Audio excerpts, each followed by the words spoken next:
Hello, welcome to Chemistry Mindset 1.3, Lab Safety and Equipment. This is the final lesson of Unit 1, Introduction to Chemistry. This is, yet again, another just memorization, know what you're doing, not a ton of application. There are some just general common sense things here, though. So this is the most detailed lesson of this unit. This is the majority of what would be on an assessment. So let's go ahead and begin. If anything, if you do not remember any of the detailed lab safety or anything, at the very least, remember these 10 lab safety rules. Those are the most important. Now, obviously, you want to try and remember as much of the detailed lab safety as possible. And again, as this is an online course, labs are not any kind of requirement. However, we do have lab papers available if, say, a teacher wants to use them in class. So, let's go ahead, start going through the detailed lab safety. Those lab safety rules should be mostly common sense. If you've had previous science courses that had some kind of lab element, maybe biology, maybe physical science, maybe even a middle school science, this should all be review. And most of this detailed lab safety also is likely review. So we're going to go ahead and start off with personal protective equipment, or PPE. So I'm going to go ahead and skim kind of through all of this. I'm not going to read everything. But safety goggles and glasses that meet the ANSI Z87.1 standards, that is not something you need to have memorized. That is just safety, and safety goggles or glasses will likely be given to you in a lab setting. And if for some reason you have to purchase your own, they're likely meeting the standards if you find them from some kind of lab equipment website. And you use those to protect your eyes from chemical splashes or fumes. And you also, of course, want to wear appropriate clothing. You want to protect your skin from as much as possible. But you also don't want it to get onto any nice clothes. So use a lab coat or apron if you're working with a lot of dangerous chemicals. And always, no matter what, wear closed-toed shoes. Always. If there's a spill, that could go right on your feet. And you want to, again, protect your skin and feet from spills or splashes. Now, sometimes when you're working with less volatile substances or less dangerous substances, you can have your sleeves pulled up, and that's fine. It's just everything else you want to have protected, because your arms aren't a necessary organ. Now, I'm going to go ahead and look at the handling chemicals page, or section. So first things first, you need to read and understand the labels and material safety data sheets, or MSDS, for all chemicals before use. And we'll go a little more in detail about some of the symbols a little later. So you should also be using gloves when handling almost any kind of chemicals to prevent skin contact. Now, most chemicals can do some kind of damage. There are obviously some chemicals that may not always be necessary to use gloves, but you should use them as much as possible just for lab safety. And again, especially with corrosive or toxic substances or anything that can do any harm to skin, has nasty fumes even, you want to be wearing gloves. So, never smell or taste chemicals. Keep all chemicals away from your face. Now, never taste chemicals. That's a hard no. Now, smelling chemicals, you never want to smell them or sniff them directly. However, you can do something called wafting, where you kind of bring the scent with your hand close to your nose, but do not put your nose above the chemicals, ever. Do not mix chemicals unless instructed to do so by the teacher, and always add acids to water slowly to avoid splattering. And that's something that'd come a little later. We aren't necessarily working with acids or anything right now. Go ahead and look at the next page.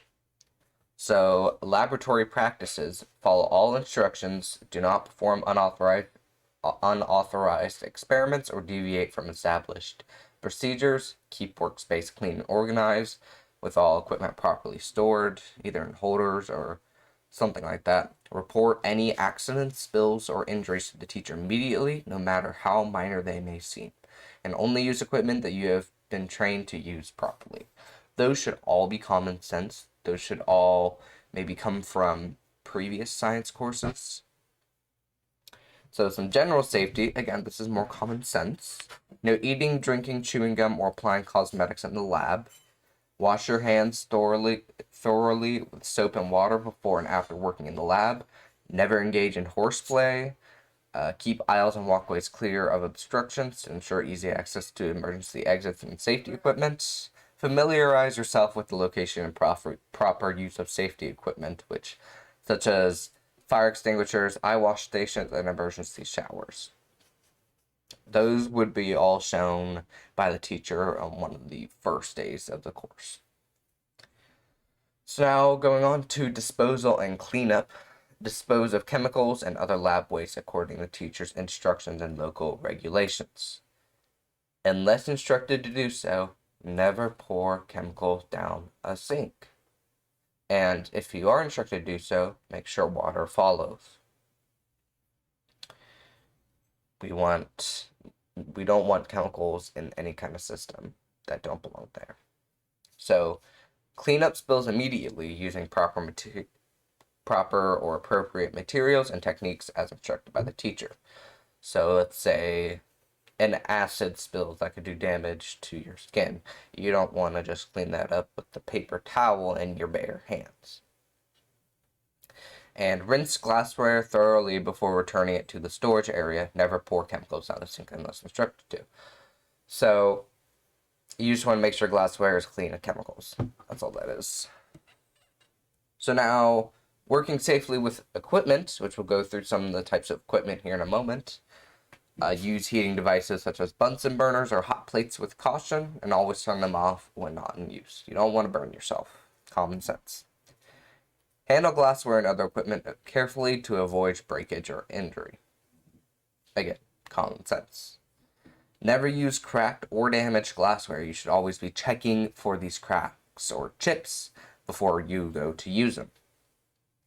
Report any cracks or chips you may find to a teacher or lab instructor.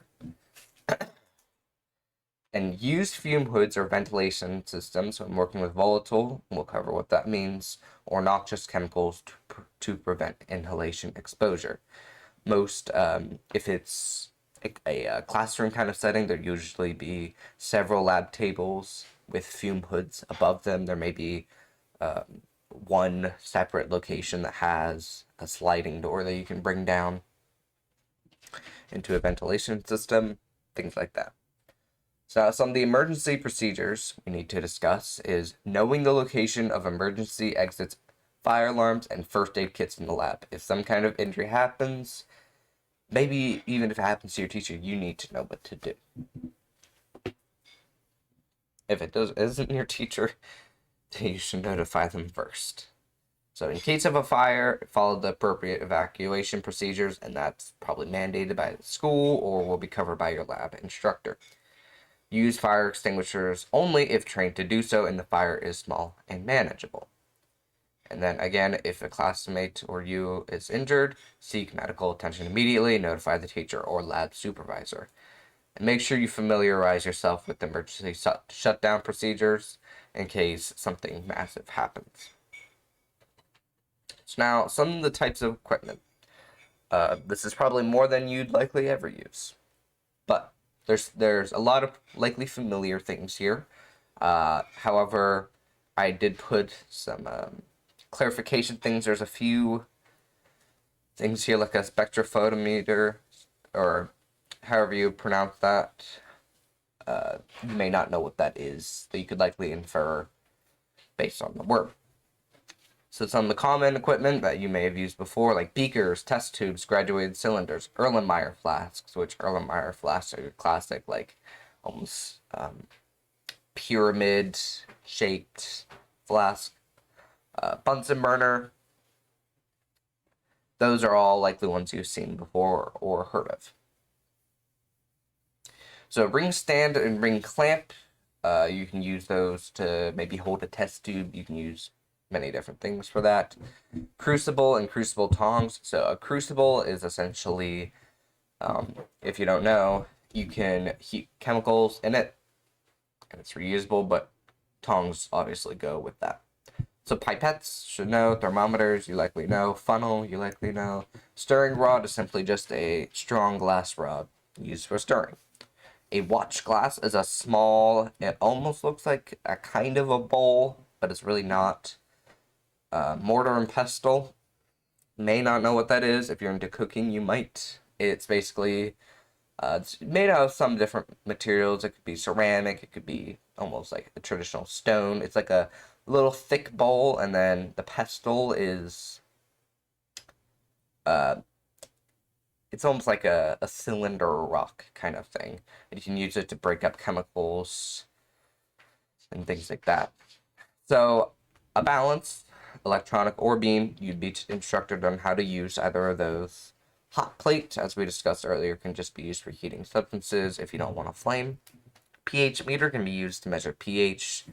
That's something that comes way later. Then we talked about this. The spectrophotometer measures the intensity of light. That may not be the correct way to pronounce it. Distillation apparatus. You may not use this. That'd be something that you'd go more into detail with. I have personally never used one of these, but experience is different for everyone. So gas collecting bottles, exactly what it sounds like, bottles that collect gas. So glass tubing and rubber tubing, those can be used for various different things. Stopcocks and stoppers. So a stopcock is basically like a valve. You can stop the flow of a liquid or a gas. And stoppers, those can be used to hold like test tubes, for example, things like that. Petri dishes, you've probably heard of.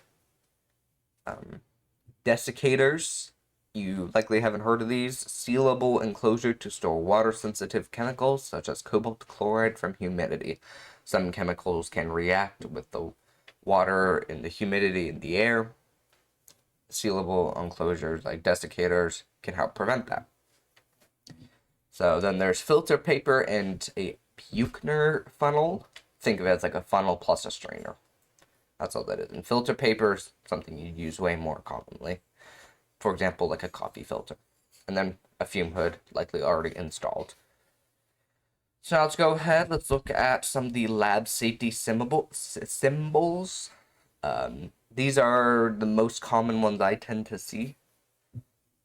So we've got a strong magnetic field, sharp object, hot surface, cold hazards, corrosive substance, electrical hazard, toxic material, flammable material, biohazard, laser hazard, radiation hazard, and explosive materials.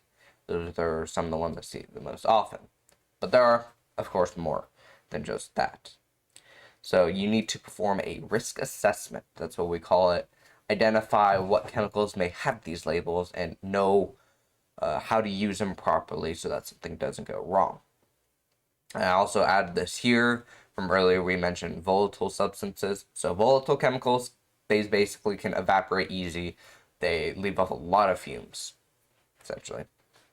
So that's all you need to know about lab safety and equipment. I know that was a lot, and that is the majority of this unit. But that is all.